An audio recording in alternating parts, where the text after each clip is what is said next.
8:55. I want to show you how I'm making chicken right now. So I have this big chicken pack, Bell & Evans. The reason why I get this one, it's not even organic, but the reason I get this one is because it is 100% air chilled, and I saw something that regular chicken, whether it's organic or not, has chlorine. Something from the cooling process has chlorine and it gets in the chicken, whatever, I don't know. It sounded nasty, so the recommendation was to get air chilled. So that's why I have this one. It's not even organic, but it is air chilled. So I'm gonna be making probably about 4 pounds of chicken right now, so it'll last me. It does take a little while to cook, so that's why I'm doing it at 9 a.m. We'll have chicken for a few days. So just breasts here. It's going in this slow cooking pot. So we have one, and I'm not trimming fat or anything. I'm just putting it right in. 2, 3, 4. We have 5. Okay, so we have 5 chicken breasts in the slow cooker right now. I'll show you what that looks like. So 5 chicken breasts here. Now I'll show you how I'm seasoning it. We're doing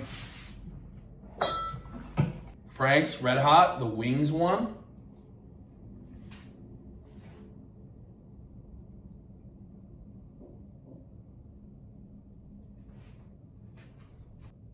Some sriracha.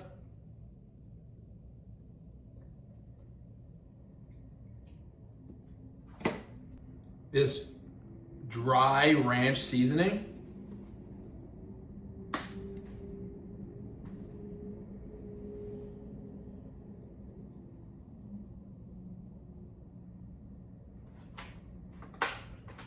And that's it. So we have this here, chicken in the pot. Show you what that looks like. All right, so we have that in, and now this is just gonna get mixed in. 3 more chicken breasts from this pack, so I can save that. And I will either air fry this at some point or do the same thing again with just 3 chicken breasts. That's good for the fridge. So we have this, we have this. Okay, our chicken in the slow cooker is getting mixed up. Sometimes I will go directly in with my hands, but I do not want to do that right now. Okay, so that is all mixed up, all mixed in, and we are going to the slow cooker over here.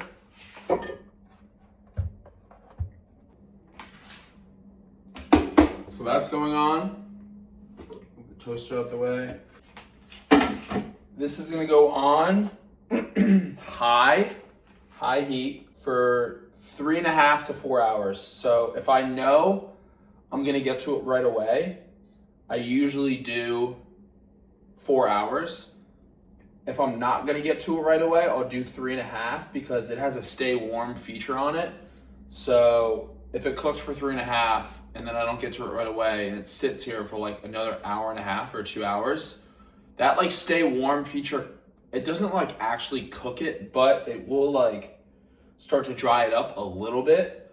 So I'm just weary of that. Maybe it's tedious. You probably don't need to do that extra step, but it's just what I do. So 3.5 hours on high right now, and then we will come back to it when it's done. All right, we have our chicken here now. It's on that stay warm feature. So this is what it looks like. I'm on a bit of a time crunch right now, so I'm gonna move fast. All right, what I'm gonna do is we have the chicken here. I'm gonna drain just a little bit of the liquid in here. So it's gonna drain probably about half. Okay, so now we have our 5 chicken breasts. There's still a little bit of juice in here, not that much. 2 forks, and I'm just gonna shred it up. And it's gonna shred nice and easy. How about a little POV?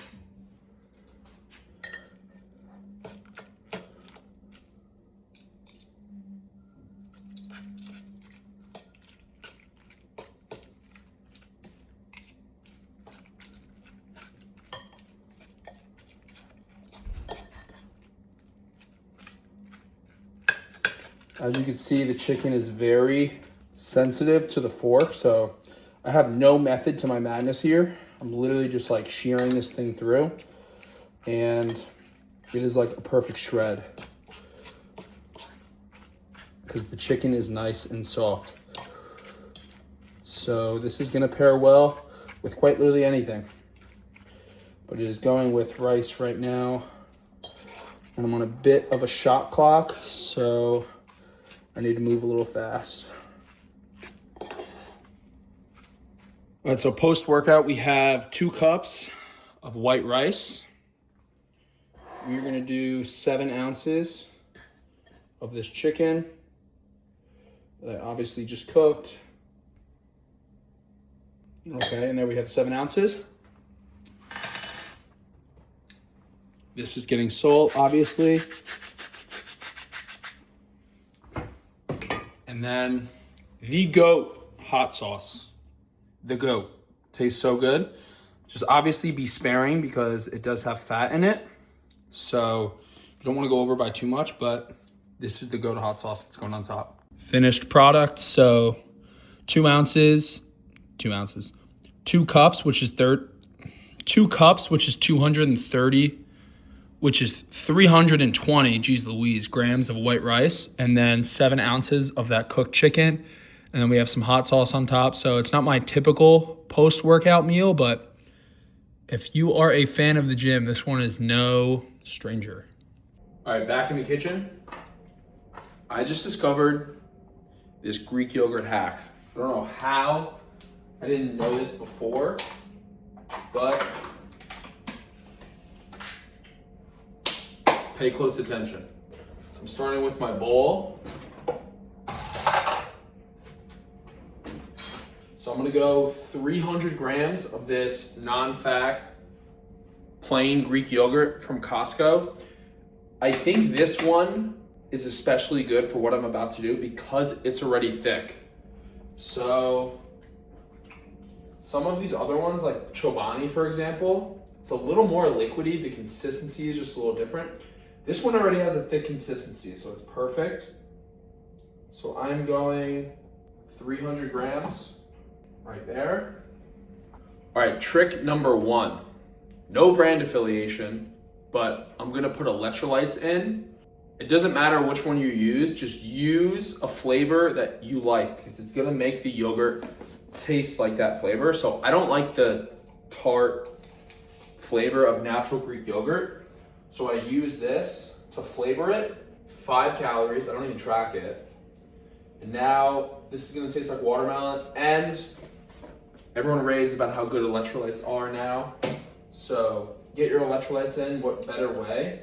So I'm mixing this in. So now that is gonna flavor the yogurt. Now we are going 20 grams with this Ezekiel cereal right here. The best granola alternative. It's low calorie. 57 grams of this is 35 grams of carbs, and I use like 20. So it's low calorie, and you're getting that crunch. They're like hard and brittle, so you're gonna get that crunch in the yogurt, but here's the trick. So I'm gonna go 20 grams. Good. And then lastly, I'm doing 24 grams of peanut butter. No specific reason for this, that's just what I have planned out for my macros today. 24 grams in there. Okay, so I have this set up right here, right? Just Greek yogurt, the Ezekiel cereal on top, electrolyte packet mixed into the Greek yogurt, and peanut butter on top. This is going in the fridge and it's gonna sit for 2 hours. What this is gonna do, the Greek yogurt somehow is gonna get thicker I don't know if that has anything to do with the electrolytes, but it's gonna get thicker, and the Ezekiel cereal is gonna become like a cheesecake crumb. It is so fucking good. I don't know how I didn't realize this earlier. I found this out because I meal prepped Greek yogurt on Monday, and I brought it into my office and I ate it 2 hours later, and I was like, hold on, this tastes so different. So now I've been doing it all week and I'm still perfecting it. You know, I'm still trying to find out if should I do this in a meal prep container and seal it? Is there something to do with the seal? But I've been doing it the past 2 days like this and it's been coming out fine. So I'm gonna let this sit for at least 2 hours. I don't know when I'm gonna eat it today, to be honest. But this is going in the fridge. And here we have it with that upside down thickness. It's actually crazy. I added a little extra peanut butter to finish off my macros for the day, but this thing sat for like 10 hours. And she is thick. I mean, look at that. It's not moving at all. It's kind of crazy. This might be the best thing I've ever made. Dieting made easy. We have quite the PR package right here.